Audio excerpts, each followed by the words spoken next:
Bienvenidos al caso de estudio 1, los teólogos y el arte. De este tema responderemos 3 preguntas, empezando por ¿en qué medida la imagen puede ser considerada una herramienta de conocimiento divino? En el documental titulado Luther and the Reformation se ve un claro ejemplo de cómo la imagen es una herramienta de conocimiento religioso. En la Edad Media, que fue una época de mucha oscuridad, la Iglesia Romana Católica sostuvo a Europa junto, ofreciendo más que religión, estabilidad. Esto fue lo único que logró unir a Europa, ya que ofreció continuidad y consuelo en una época muy difícil. Esto porque vestigios de la Roma antigua vivían en la Iglesia mediante imágenes y pinturas, lo cual llevó a que el emperador romano se convirtiera en el Papa cristiano. En esta época, el arte solo era considerado valiosa si glorificaba a Dios, lo que significó que la fe recayera en pagar grandes sumas de dinero para la construcción de obras de arte como grandes catedrales con vitrales impresionantes, estatuas, altares, y todo esto llevó a que la iglesia se convirtiera en la mejor obra de arte de la sociedad. Todo esto gracias a aquellos fieles, que hasta hoy en día dejaron el legado de la época que fue denominada de la fe. El arte en esta época era una herramienta de la iglesia para enseñar y para asustar a los fieles. Las imágenes de la iglesia mostraban algo de aquellos beneficios con los cuales solo recompensarían a aquellos que fueran fieles seguidores, y el terrible infierno que le esperaba a aquellos que desobedecían. Ahora pasando a la segunda parte del video, donde nos muestran una gran incógnita, que es si nosotros creemos que la teología ha sido un gran factor determinante, un gran factor condicionador para ciertos estilos o géneros artísticos que han ocurrido a lo largo de la historia. En definitiva, nosotros creemos que esto se vuelve realidad.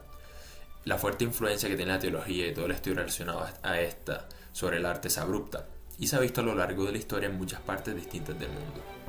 Esta pregunta que nos plantea el caso estudio nos hace ver que no importa en qué época o momento de la historia humana nos encontremos para darnos el fuerte vínculo de la teología con varias representaciones artísticas de todo tipo.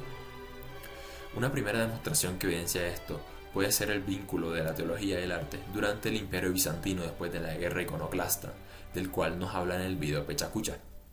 Nos relatan cómo esto condicionó el arte en esa época para que se transformara en una representación de la legitimización de íconos propios bizantinos para justificar la veneración que se le dio a estos, y de esa forma van a tomar la imagen y el arte y permitir que esta tenga significados más profundos, como el de darle un valor de imagen protectora con poder político a toda esa arte bizantina que se desarrollara. La imagen tuvo a llegar tal poder en esa época que hasta se llegó a confundir con la divinidad misma, nos relatan en el video Pechacucha.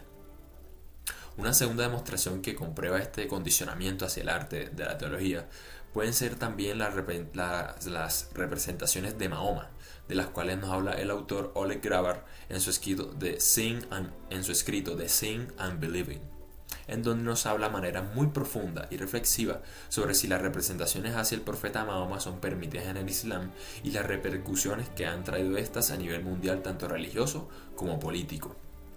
Y es que este texto nos muestra un claro ejemplo de que la teología puede llegar a influenciar y determinar hasta distintos campos de conocimiento, no solo el arte, como lo demuestra la creadora de las caricaturas que impactaron al mundo, Jade Clausen.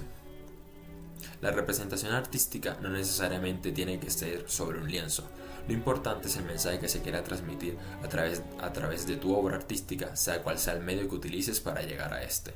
En Jade Clausen utiliza la caricatura en donde hace unas representaciones un poco vulgares y políticas de Mahoma, las cuales tuvieron repercusión mundial, llevando a que musulmanes alrededor de todo el mundo originaran caos y destrucción.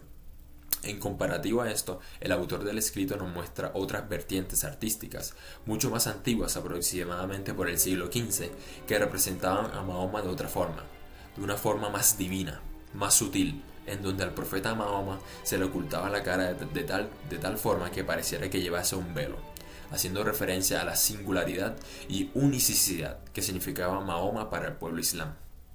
A tal punto que en el siglo XVI se dijo que tales representaciones de Mahoma fue lo que lo separó visualmente de toda la humanidad. Todo esto dicho anteriormente nos deja algo claro, y es que la teología y el arte han ido muy agarrados de la mano durante mucho tiempo. y que lo que se ha buscado principalmente con estos estilos artísticos es representar lo divino de acuerdo con el contexto ocurrido en la época y mostrar un claro mensaje de que el arte es algo que va más allá de los humanos y que ha tenido un significado muy profundo para distintos grupos y sociedades humanas a lo largo de la historia. La siguiente pregunta ¿es posible ver en la actualidad actitudes en torno a la imagen sagrada que revelan prácticas similares a las que los teólogos en siglos antes criticaban? Pues teniendo en cuenta estas actitudes en torno a la imagen, con teólogos como Martín Lutero, quien veía el arte como un elemento de corrupción que había que controlar, o como se menciona en la lectura de Imagen y Culto por Hans Belting, con las controversias teológicas en la época de la Reforma, cuando los calvinistas abolieron las imágenes y los luteranos las depuraron. Inclusive, en esta lectura nos cuentan que desde la perspectiva católica, los turcos y protestantes eran vistos como enemigos, en cuyas manos sufrían deshonra las imágenes con las que se identificaba el catolicismo. Y es que se muestra que se encendieron controversias en cuanto a la verdadera espiritualidad, la cual parecía ser amenazada por el materialismo del uso de la imagen. Incluso en el video Pechacucha se cuenta que en el arte bizantino la imagen adquiere tal poder que se confunde con la divinidad misma y tiene hasta un poder político. Son estas las actitudes que los teólogos siglos antes criticaban, como Martín Lutero, al ver a Savonarola que incentiva al pueblo a quemar al fuego todas las representaciones de artes visuales, y un año después, como las personas de ese pueblo queman su cuerpo por mandato papal.